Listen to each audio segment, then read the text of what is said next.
मैं आज खास आपको बुलाया था क्योंकि जितने भी टिकट के एस्पिरेंट्स हैं, यानी जो टिकट चाहते हैं, मैं चाहता था कि आप सब आए। मैं सिर्फ आपसे मुख्तसर 2-3 बातें करना चाहता था।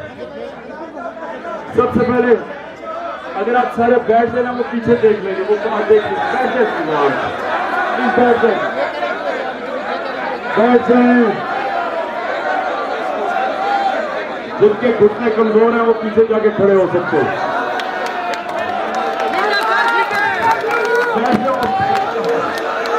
बैठ जाओ प्लीज, बैठ जाओ, बैठ जाओ, बस बस। अच्छा जी, सुने जरा मेरी बात। खामोशी खामोशी, अब सुने। देखिए, मैंने आज आप सबको दावा जिस वजह से दी कि ये पाकिस्तान की तारीख का सबसे अहम इलेक्शन है। ये फैसला कुन वक्त है पाकिस्तान में। सारी पाकिस्तान की पॉलिटिकल पार्टीज एक तरफ, तहरीक इंसाफ एक तरफ। उनके साथ बदकिस्मती से इस वक्त एस्टेब्लिशमेंट भी है, लेकिन हमें उम्मीद है कि उनको अकल आ जाए और वो अवाम के साथ खड़ी हो।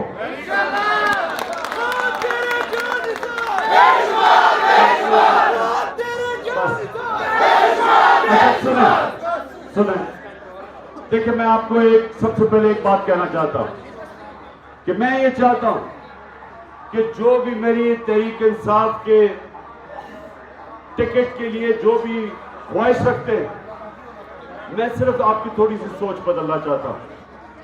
मैं ये नहीं चाहता कि जिस तरह इस मुल्क की 70 साल तारीख में जब भी जो ज्यादातर 95% लोग इलेक्शन वो लड़ने आते हैं जो ये समझते हैं कि एमपी या एमएनए बन के उनके में कोई इज्जत का इजाफा हो जाएगा, वो शायद पैसे ज्यादा बना लें, उनका अपने हल्के में टैका हो जाएगा, डीसी भी बात सुनेगा, थानेदार भी सुनेगा, या पटवारी भी सुनेगा।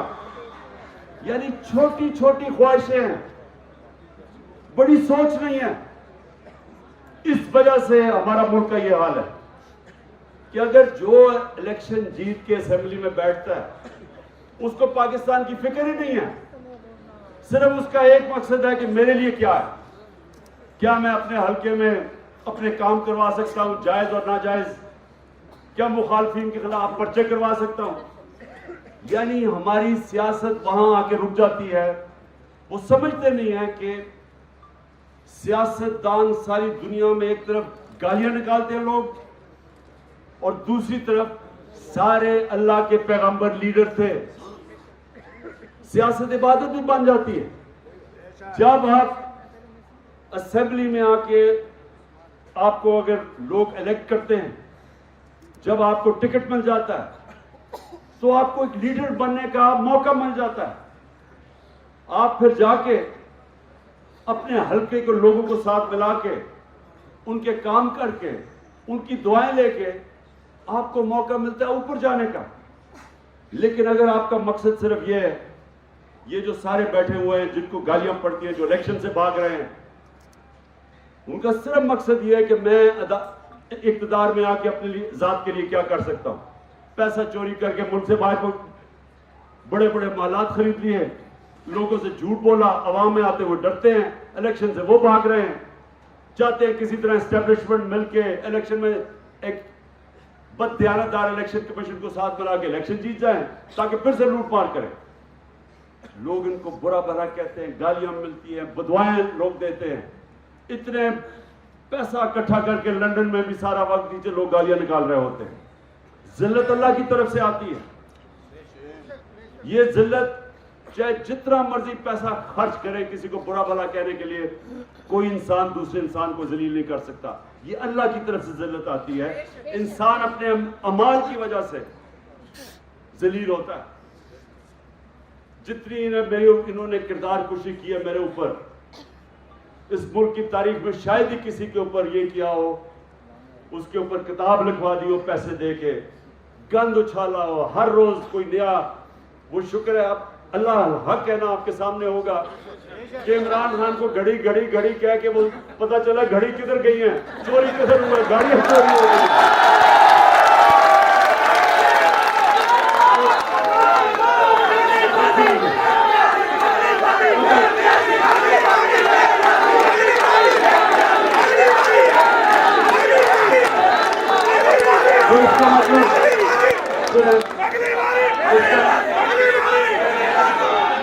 तो इसका मतलब इसका मतलब ये कि कोई भी इंसान आपको जलील नहीं कर सकता।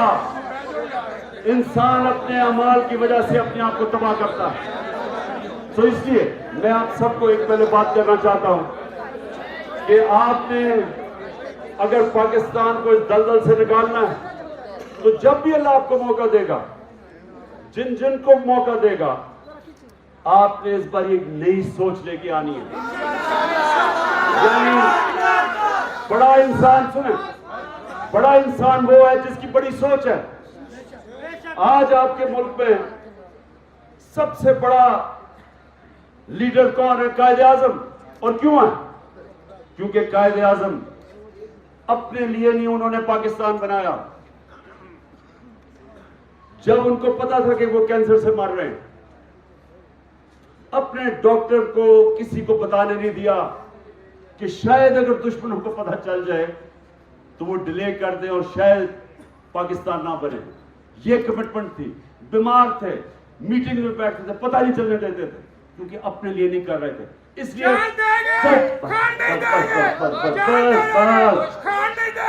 जब तक, और इंशाल्लाह हमेशा हमारा मुल्क रहेगा, लोग हमेशा कायदे आजम को दुआएं देंगे, उसका लीडर मानेंगे उसे,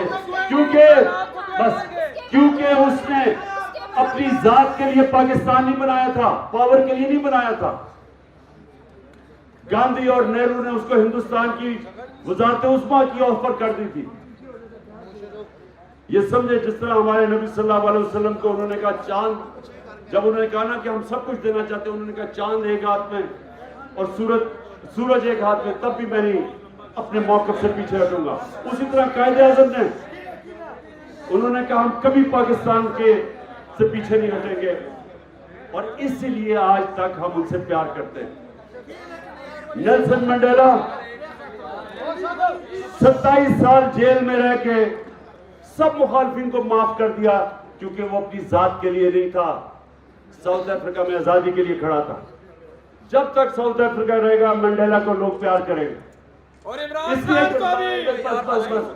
इसलिए मैं आप सबको, देखें, आप सब जब टिकट मांगते हैं, आप लीडर बनना चाहते हैं, असल में ये आप कह रहे हैं कि हम अपने हल्के का लीडर बनना चाहते हैं, तो लीडर की सोच रखे। पहले सोच उस दुनिया के लीडर की समझे जिससे ना कभी आया ना कभी आ सकता।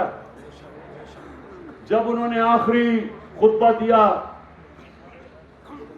तो ये जरा सुने, आखिर में उन्होंने जब खुतबा खत्म किया तो उन्होंने, लाख लोग खड़े थे, उन्होंने पूछा कि अल्लाह के सामने गवाही दो कि मैंने पूरी ईमानदारी से अपना पैगाम तुम्हें पहुंचाया। तो जैसे जैसे आवाज पीछे, क्योंकि पहला रो, फिर 10 रो, फिर आगे पीछे, आहिस्ता, तब तो लाउड स्पीकर नहीं थे, आहिस्ता आहिस्ता जब आवाज पीछे गई तो एक पूरा शोर उठना शुरू हुआ। सारे लोगों ने कहा, हाँ नबी सल्लल्लाहु अलैहि वसल्लम, दयानतदारी से आपने अल्लाह का पैगाम दिया, हम गवाही देते हैं। और उसके बाद सारा मजमा रोना शुरू हो गया। क्यों? क्योंकि सबको पता था कि वो अपनी ताकत की तो अरूज पे थे, लेकिन उनका जो आखिरी खुतबा था, उन्होंने कहा मैंने अपना दीन मुकम्मल कर दिया। और सारों को ये एकदम आया कि ये तो सिर्फ एक अल्लाह का पैगाम देने आए थे, जात के लिए नहीं आए थे। रोना शुरू कर दिया कि शायद आप दुनिया से चले जाएंगे। इसलिए मुसलमान उनके लिए मरने के लिए तैयार है। ये प्यार है उनका। और वो अल्लाह हमें हुक्म करता है कि उनकी सुन्नत पे चलो, और उनकी सुन्नत ये है जो उनके बड़े बड़े आशिक नबी दासत हजरत दाता साहब, मियां मीर, बुल्ले शाह, बाबा फरीद, ये सारे आशिक रसूल थे। आज इनके उर्स के ऊपर लाखों लोग क्यों जाते हैं? क्योंकि वो भी इंसानियत के लिए आए थे, तो जात के लिए नहीं आए थे। तो जो सियासतदान है, जब वो इंसानियत की खिदमत करता है, वो इबादत में चली जाती है। जब वो जात के ऊपर आता है, वो नवाज शरीफ वज़ीरदारी बन जाता है, लोग गालियां निकालते हैं, देते हैं। तो आपने अच्छा, मैं आपको ये वादा, क्योंकि मैं अल्लाह से ज्यादा मुझे खौफ है, मैंने इस बारी सारे टिकट आपको मैंने देने हैं।